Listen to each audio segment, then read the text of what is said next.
Els presento ara mateix aquesta sessió, l'última d'aquest bloc de matí. Es titula Mobilitat urbana aèria. Moderarà la sessió el senyor Adrià Gomila, director dels serveis de mobilitat de l'Ajuntament de Barcelona. Aquí demanem, si us plau, que vagi entrant. Benvingut, senyor Gomila. I prendran part a la taula com a ponents Mr. Christopher Frost, membre de l'European Space Agency. Welcome, Mr. Frost. I també Mr. François Lassalle, vicepresident d'European Helicopter Association. Mr. Lassalle entrarà en format online i el saludarem quan sigui el moment de la seva intervenció. Per tant, senyor Gomila, quan vulgui, benvingut. Molt bé. Moltes gràcies per la presentació. En primer lloc, excusar, tal com estava en el programa, el que estava previst, que moderés aquesta sessió, l'Àngel López. Em presento, jo soc l'Adrià Gomila, el director de Mobilitat de l'Ajuntament de Barcelona, i el que farem la sessió en anglès, perquè els dos ponents parlen en anglès, i per tant, we are going to switch to English language. Better, I think, for you. Just in the previous session, we have seen, I think, an interesting brainstorming or ideas about innovation, and I think that this session it's a good, it's located in a good place just after the previous session, and let's try to rethink the mobility from the future to the present. And talking about the aerial urban space, this is we can see that space, all the changes that exist in that space from different point of views. We can see as a new pie, as we saw just before. And of course, a lot of companies are interested in develop trades and systems for this, to gain the opportunities of this new pipe. From the point of view of the administrations, we see that it's necessary some regulations are needed. And I think that today we have the chance to know about two experts in the field of the aerial space. We need to gain the innovation to combine technologies, and in this case, I think it's a very good example of we have listened to just in the previous session. For me, it's I think one of the two good examples or associations, the European Space Agency and the European Helicopters Association. So I think that it's a good chance to know about useful information, and for us, from our respective points of view, will be useful to have all this information to build this innovation, this future in the aerial urban space. So the Christopher Frost from the European Space Agency, and he will present a lot of applications from the point of view of the space development, and obviously some of them pointed to the urban space. The floor is yours, Christopher. Thank you.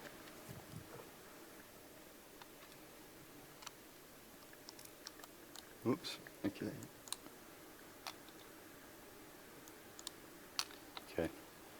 Hello, my name is Christopher Frost Tasfaye. I'm currently working at ESA, the European Space Agency, in the Space Solutions Department. So I'll tell you a bit about both of those and why we're interested in urban air mobility. First, ESA, it's an intergovernmental organization. It's made up of and funded by 22 core European member states, but has cooperation agreements with further European and non-European countries. And essentially it's dedicated to supporting the peaceful exploration and use of space to benefit all. So what work does ESA actually do? You can broadly categorize ESA's work into 4 main pillars. The first, science and exploration, that's everything to do with scientific research, exploration of other planets, work on the International Space Station. You have enabling and support, so that's all about supporting Europe's launch capability, maintaining and operating satellites in space, and R&D, so research and development, supporting the development of new space technologies. We also have safety and security, so that's everything to do with protecting us from natural hazards, the emerging problem of space debris, and things like cyber threats. And then finally we have applications, which is everything else that is to do with applying space technologies here on Earth, here and now. And that's where my department sits, ESA Space Solutions. So ESA Space Solutions is a department in ESA. It's a program, but it's also a space innovation network, and its overarching goal is to support companies in developing space-enabled, commercially sustainable services. So the focus is really on commercial applications of space. So what do we do specifically? We offer a lot of different types of support to companies, large and small, and these range from support offering zero equity funding, anywhere from 50k euros to 2 million euros plus. We offer access to our network of investors who are interested in space. We offer business support, technical support, project management support, and a whole range of other kinds of support. So who do we support specifically? First and foremost, we support companies who are registered in one of our member states.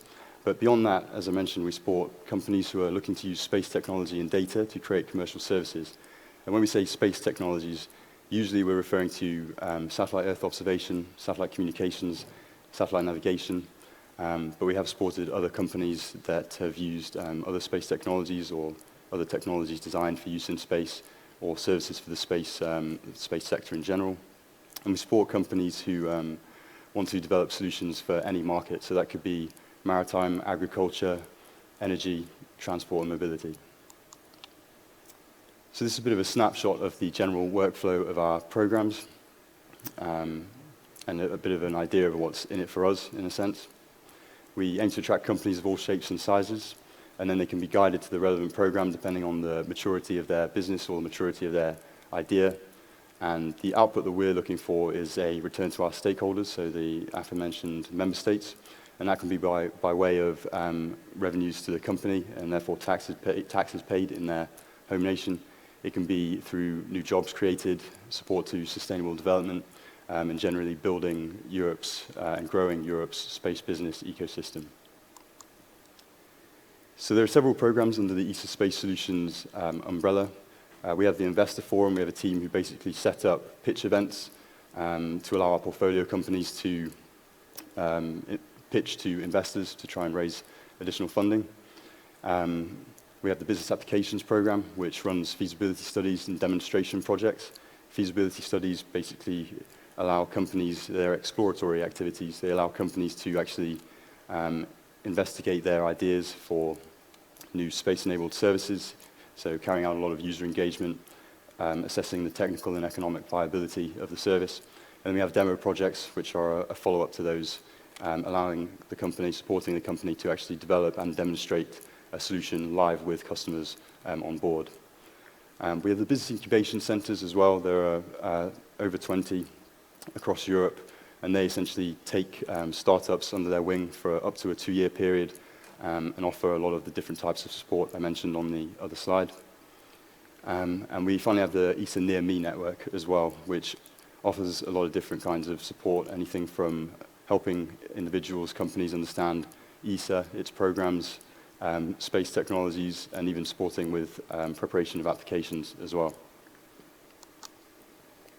And we're present pretty much everywhere across Europe, and certainly in every ESA member state. So what does this have to do with urban air mobility? I think it makes sense to actually begin with a short account of what space can actually do, generally speaking, to see how it's actually relevant to this domain. So first, satellite Earth observation can enable a whole host of different capabilities, a whole host of different applications. It can allow you to take measurements of things like topography, characterize different types of terrain, detect and predict the onset of natural and man-made hazards and events, anywhere from wildfires to oil spills. It can allow you to measure air quality to gauge pollution levels, assess the health of vegetation.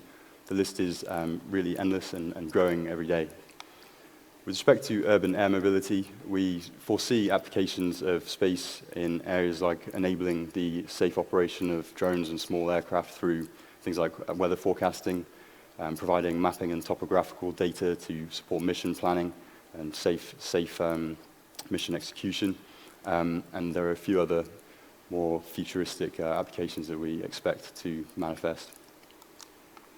So GNSS, that stands for Global Navigation Satellite System. It's the one I think we're almost familiar with, as it's embedded in every modern smartphone. And this can essentially provide positioning and timing data.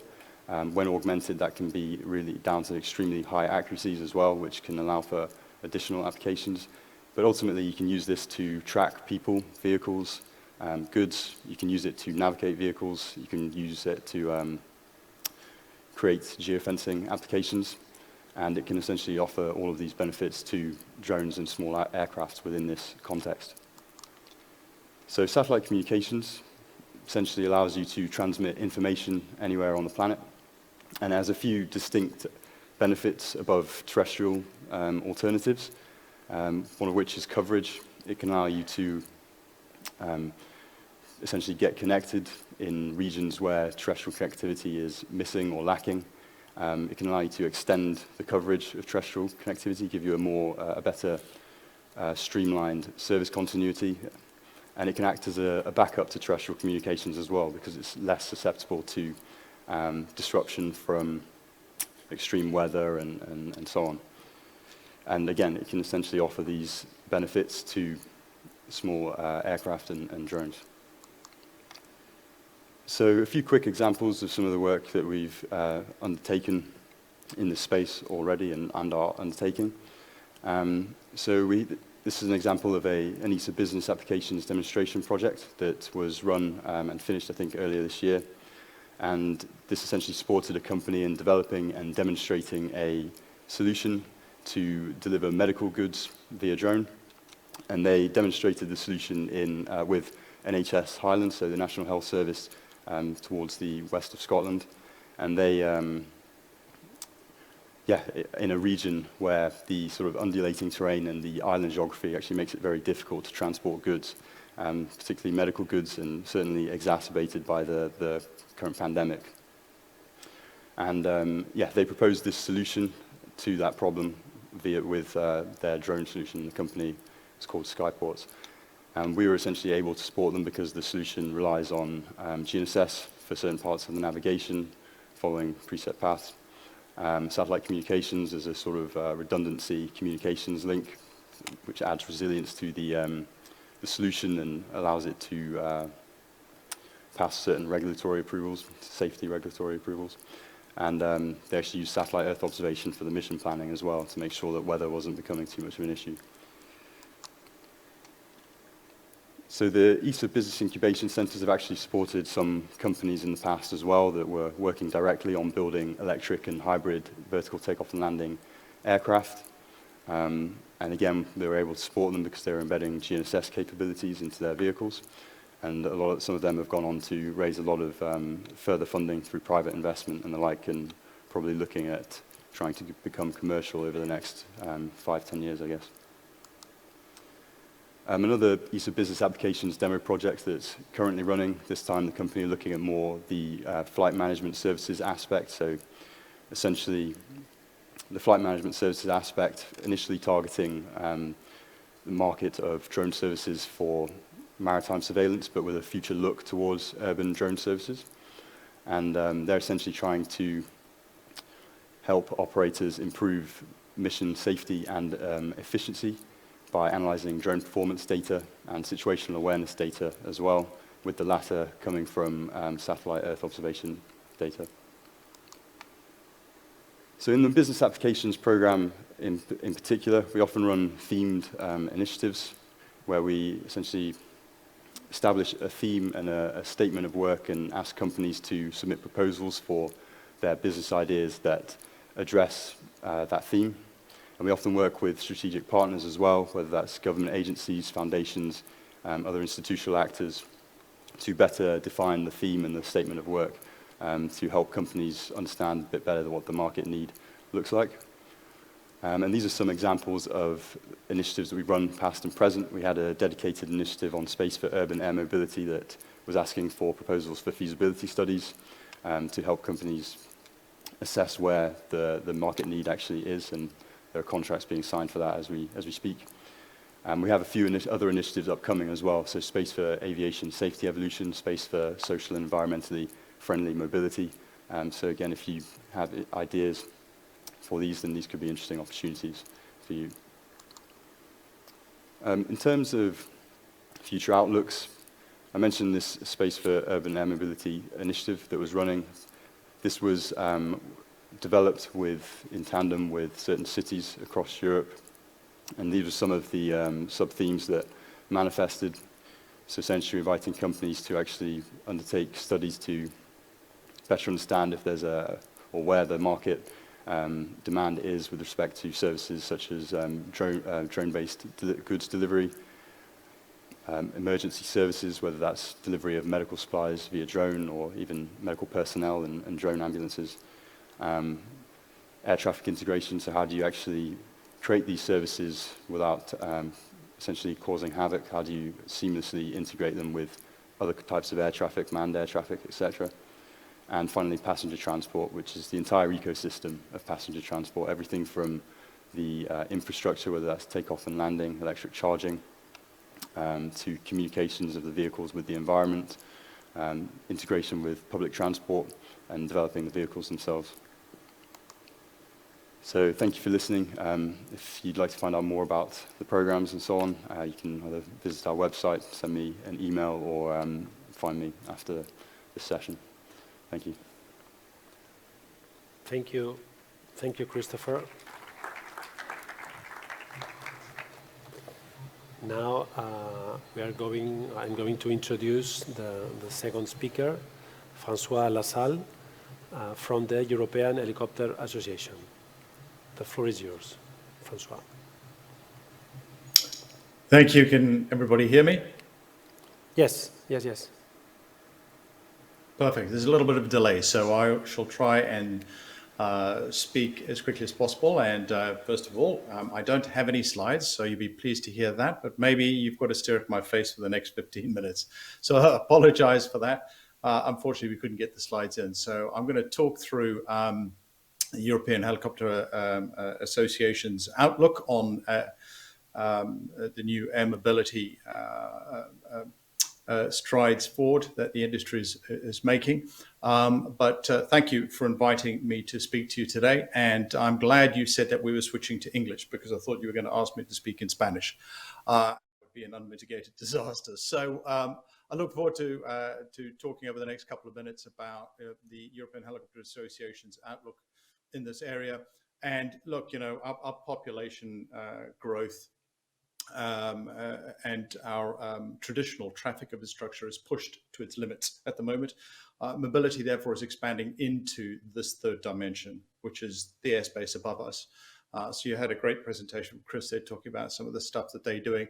What I'm going to talk to you now about is what's going on in our community, in the rotorcraft and vertical lift community, because we operate in that airspace. And crucially, unlike an airliner who operates to and from an airport, which is a very controlled environment. And you saw the disaster in Gatwick a couple of years ago with the drone that flew through the airport, and the impact across Europe as a result of that, and the income lost. So there's a lot of work going on in this area. But in the helicopter community, the vertical lift community, we operate in that airspace. We don't operate from airfields traditionally. So it's operating in that airspace. So I'm going to touch on a little bit of infrastructure, what's happening there. We'll talk about policy. We'll talk about regulation, a little bit what's happening there. We'll talk about some of the opportunities that presented to us. And then we'll look at some of the challenges that we're also facing. Now, at the moment, there isn't an official infrastructure in place for vertiports across Europe. It doesn't exist yet. However, there are recent developments in France that show that we are not far away from that. I mean, as you all know, the Olympic Games are coming in 2024 in Paris. And I think it was in April 2019, Group ADP formerly was Airport du Pays, and the Parisian Transport Authority had a joint project to launch the first eVTOL service during the Olympic Games. And of course, Pontoise Airport, which was awarded as the experimental airport for eVTOL, effectively was preparing UAM service for the next Olympic Games. And they were planning to use 3 dozen eVTOLs plus some drones for TV reporting. Most recently, I think what they are looking at is using it as a test bed for new vertical mobility for the Olympic Games, and they're probably going to use it as testing between 2 points. So that's the latest we have at that on the moment. Across the water in the UK, the government has backed what they call the world's first program to build an air architecture for air taxis and delivery drones, sort of a one-stop vertiport. And they've called it the smallest airport in the world, to be built in Coventry later this year. And they've done that in conjunction with Hyundai Machine. And they've done a mock-up of that to demonstrate the concept to the public. And we'll kind of get onto public acceptance in a little bit. So what's happening around policy with advanced air mobility? Well, there is a comprehensive European strategy developed and scaled to look at European air mobility. It's completely yet to be identified, as I mentioned earlier. But like I said, the UK government already has done some research into projects. They tackle key areas of the AAM industry. And some of the projects funded so far are using drones to support the National Health Service and emergency services during the pandemic. They're investing in the future of air mobility and technologies that will allow full electric flight. They're looking at challenges for wider aviation systems that new aircraft will operate within that infrastructure and connect with the existing air traffic management. They're looking at investigating the use of hydrogen and zero emission fuels, for future aircraft, and understand the infrastructure requirements around that. And obviously what I talked about, pop-up airport project, which will create the world's smallest airports and can be deployed, during a crisis or a disaster. So some really interesting stuff going on in that respect. But of course, along with all of this, you can't just deploy it. It needs to be regulated. And the EU is establishing a really comprehensive regulation network to ensure orderly and safe operations of urban air mobility across EU cities. For instance, it's recently adopted a regulation on U-Space to organize how this urban air mobility aircraft will fly in the airspace above the cities. We can expect more regulations to ensure that the risks related to safety, security, noise, environmental impact, visual pollution are reduced. And the UAM will, first be a complementing means of mobility. It'll probably start small initially. I think you've probably seen a lot of it on the media, and you've seen a lot of these prototypes. And we've volocopter, Lilium, Chris was talking about Lilium. There's a lot of them out there, but they're not quite at their stage where they go into production just yet. But it will reduce congestion, and it can be, create for a faster transport, certainly during emergencies, for example. And EASA, the European Aviation Safety Agency, has started creating the UAM regulatory framework, building on the results of a 2021 UAM study on societal acceptance. Remember, I talked about that earlier. What do people think about it? These things are flying over my head. Does that worry me? And so the good thing is that there's some building blocks have already been put in place. So on the airworthiness front, EASA has been the first in the world to establish, I think it was in July 2019, the special condition to authorize small vertical takeoff and landing, that's VTOL aircraft operations, in 2020 for light unmanned aircraft systems operating in the medium risk situations. And then for 2021, they had recently developed the guidelines to design verification for UAS, which is unmanned aerial systems. Sorry, there's so many abbreviations, operating in a specific category. On the operations front and pilot licensing front, in 2019, it launched preparatory activities that will lead to rules for pilot and remote pilots, those what we call RPAS, remotely piloted aerial systems, to design and help the infrastructure for these operators. On the airspace integration, EASA has prepared the world's first U-Space regulatory package adopted by the European Commission in April of this year. This package will become applicable in, I think they're looking at early 2023, and will enable the safe integration of unmanned aerial system operation in that environment. Certainly on the research and development side of things, EASA is engaged in a large number of projects. I'll rattle off a couple here. Sorry, I don't have a slide to show you. So there's AMU-led LED, which is the Air Mobility Urban Large LED Large Experimental Demonstrators. This will allow urban air mobility stakeholders to specify various use cases applicable to logistics and urban transport of passengers, and to integrate UAM environment and to demonstrate that it will work, right? And that the ground and airborne platforms will all cohesively work together, and to make assessments of safety, security, sustainability, and the public acceptance of it. SAFER, it was a European funded project to ensure safe integration of the advanced use-space services, focusing on medical air mobility. So that's flying a drone across that airspace to if there's an accident or something like that, we can get a drone there very quickly. They also were joint with on CHORUS XUAM. CHORUS stands for the Concept of Operations for European Use-Based Services, and XUAM, X stands for Extension of Urban Air Mobility. Sorry, such a mouthful. And they did a 24-month, very large-scale demonstrator VLT project that kind of looks to demonstrate how use-based services and solutions could support an integrated urban air mobility flight operations, allowing the sort of eVTOL and UAS and other airspaces users, both manned and unmanned, to operate safely in the same environment. AirMore was a research and innovation project supporting advanced air mobility medical services, and EASA is involved in other research projects. There's the Single European Skies, which we play a role in EASA under the joint undertaking. And the second iteration of that was the Gulf of Finland. They did a use-based project, which actually successfully demonstrated the safe integration of unmanned aerial vehicles. I think they did that in the summer of 2019. And it demonstrated that it can be done safely and securely in a sustainable way. And they were able to demonstrate the validity of that, bringing all of that together. So there was a lot of work happening in that area. So what are the opportunities presented to us, and what do the public think about this?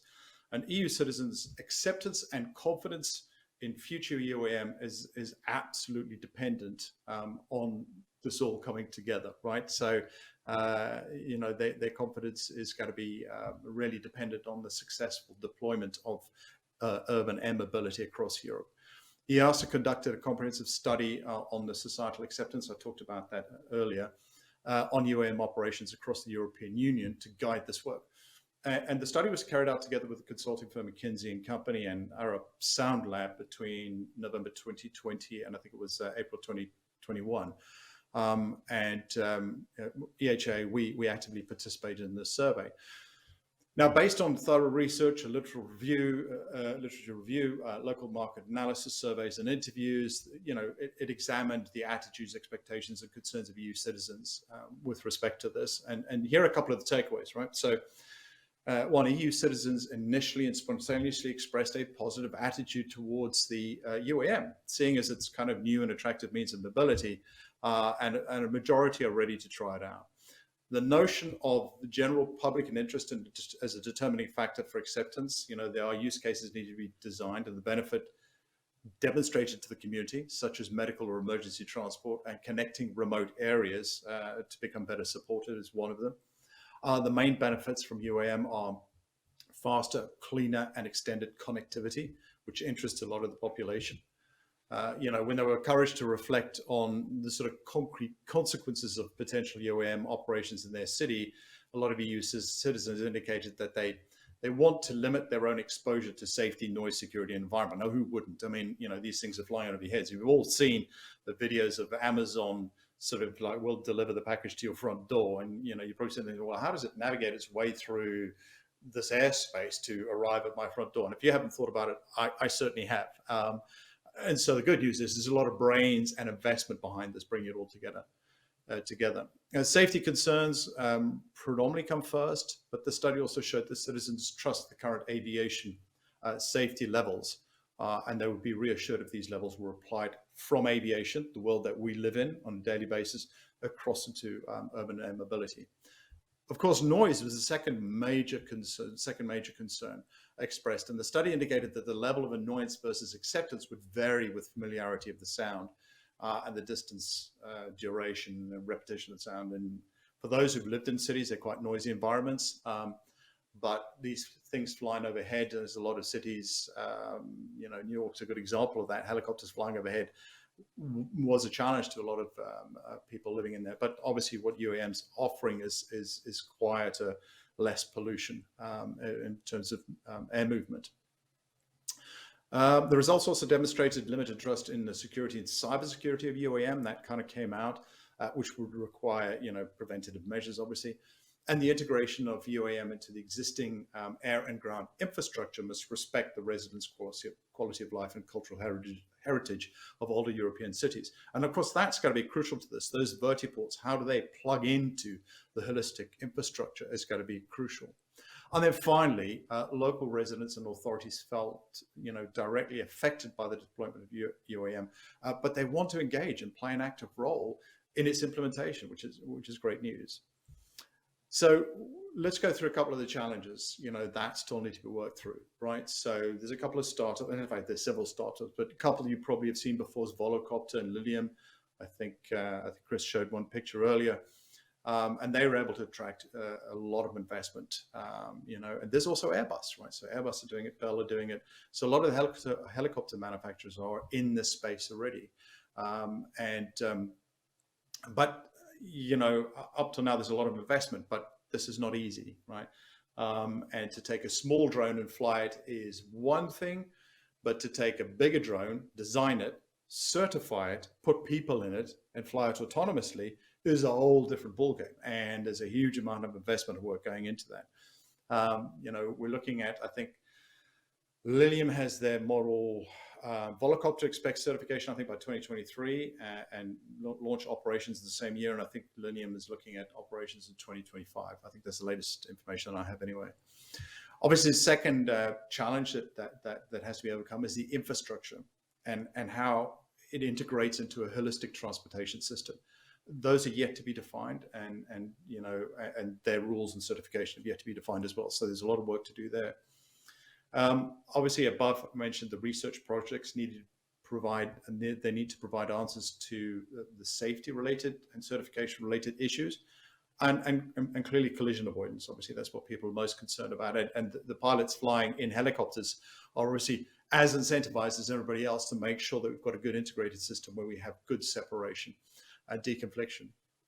And of course, then the safe integration of advanced air mobility into the existing airspace infrastructure, as well as improving security, including cybersecurity. So those are some of the things that sort of challenges that stick out to us at EHA.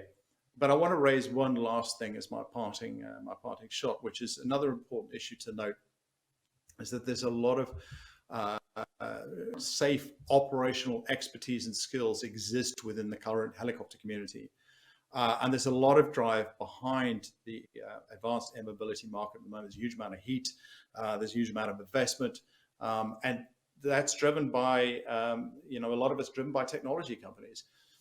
So therefore, in my opinion, what's really, really important is the collaboration between the two to develop this new sector of the vertical lift market is absolutely going to be paramount to the safe, integrated, sustainable, and efficient operations of this industry going forward. So at that point, I think I'll stop talking. You probably heard enough of me, and I think we'll probably go to questions now.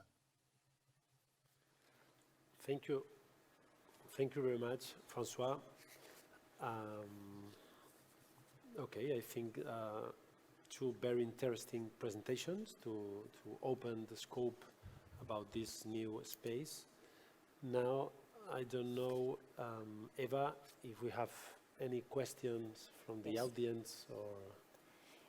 There's no questions. Anyway, remember that you can send your questions for a week by the app of the Congress, and the lecturers will answer them as they want.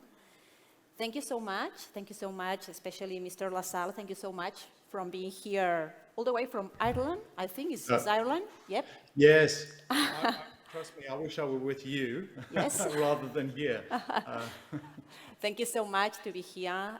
Thank you, everybody, the lecturer. I have two questions. Oh, yes, for sure. Thank you. Mr. Gumila. Well, I think that we have seen that there's a big range of opportunities, that, but we need to gain confidence and acceptance.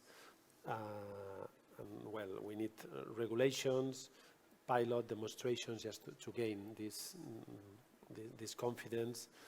And but in my opinion, there's a gap. We need to fill a gap between the big agencies and the small local user of aerial devices, and I think that the main aspect,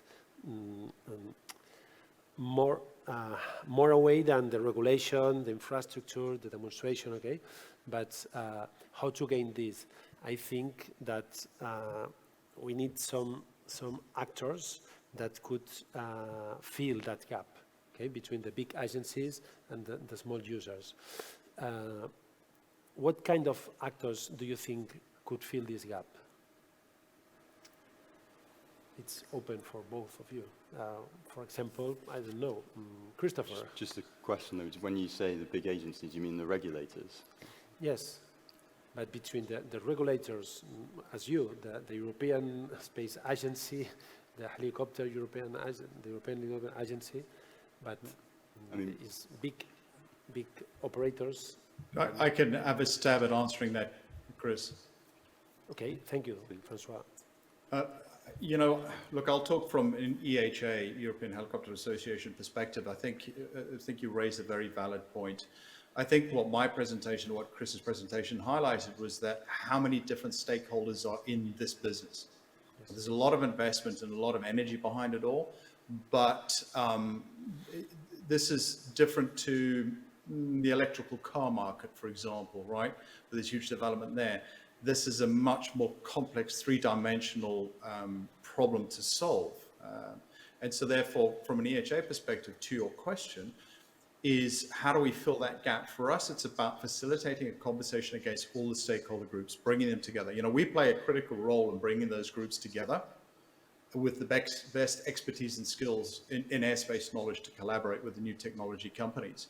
So that's, you know, from our perspective, is bringing the people that have the experience and have been developing the skill set over the last, you know, 5, 10, 15 decades, you know, the development of how we operate safely in the airspace, and bring them together with the technology companies right now, whether that's small companies or large companies, and sort of an impartial middleman like EHA is perfectly placed to bring those entities together, right, in the vertical lift market, because we all operate and play within that airspace.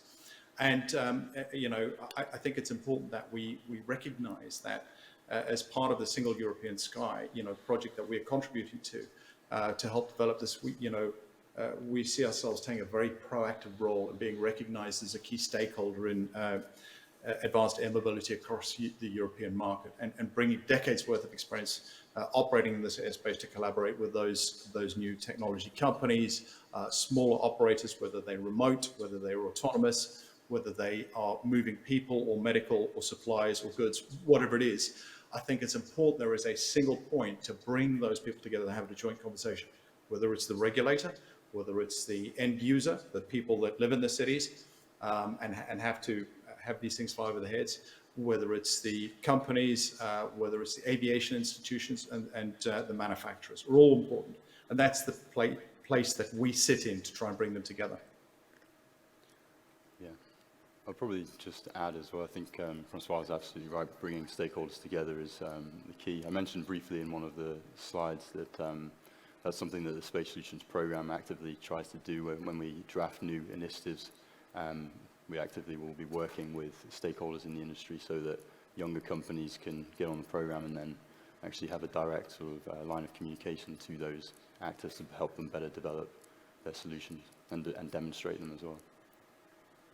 Thank you. And the second one, it's Please. to finish. For Okay? sure, no worries. It's just a personal question. I don't know if you have listened that I'm the mobility director of Barcelona City. Do you recommend to change the name of my job to terrestrial mobility director? So if, this is a joke, but if I continue to say, no, it's not just for me, it's for what should be the local authority to manage this urban air mobility, the same department that manage the terrestrial mobility, or maybe should be a new agency or new. So now the question is just personal for me. Should I change my position, or always learning? So continue being the mobility director, and that includes also the aerial mobility. So I think I'll let Francois expand more in a moment, but I think it will really depend on which use cases manifest and when, because you're talking about a lot of different applications. It could be, if it's drone delivery, if it's regional, if it's local, if it's passenger transport, again, if it's regional, if it's national, international, it's going to involve a lot of different regulatory bodies, a lot of local authorities, and so on. So I think it's very, very dependent on the use case to include terrestrial in your title. Yeah, and I'll also add to that, Chris. It's a really good question, right? And I alluded to it a little bit earlier when I talked about the stakeholder groups, because it's taking a holistic view of the integration of transportation across a city, for example. And you have city planners who bring together that transport planning, how people move, how people and goods move through across a city. Now, how people move through and across a city, but now above a city. And so as the aviation experts, both the technology companies developing advanced air mobility and us in the current system, we need to be sitting at the table with the city planners. Now, that will happen at a local or regional level. That has to happen. That may be through a government agency or not, but it obviously has to permeate back through the head agencies like EASA, Eurocontrol, for example, and through EHA is a good example, because we connect you to the other vehicles that are traveling through that airspace as well, and the air traffic management. So Eurocontrol is an important part of how we integrate all of that. So I don't think there's one size fits all to your question, like, should my position title change? Maybe it should, but maybe it should be all encompassing, from ground transportation to holistic transportation, and how you link these vertiports, right, to your current and existing underground rail system, above ground rail system, ferries, ports, buses. How does that all connect? This sort of air taxi, medical services thing. So there's a lot of questions to answer there, and I think a lot more work and research to do in that area. Thank you. I think that that the important thing is to manage the mobility of persons and goods. So we need to work with all the chances, and the air is another chance. So and we have made some meetings with Spanish air controllers authorities and so on, just beginning. And but well, the mobility is made by a wide sort of actors, and maybe with from the aerial point of view there will be new actors, but we need to manage and coordinate all of them. So I think my opinion, I just answering my own question, that I shouldn't. I don't have the idea of change as to a terrestrial mobility director, my idea is continue the same and to take care of any of the changes of the urban mobility. Okay, Mr. Gumila, Yeah. I think I will introduce you in the next edition of the Congress in another way, maybe. You have a year to rethink about it, but it was a good point. Thank you very much, Mr. Lassalle, Mr. Frost, and moltes gràcies, Adrià Gumila, for your knowledge, for your time, and to be here. Thank you so much. Please, un aplaudiment, si us plau.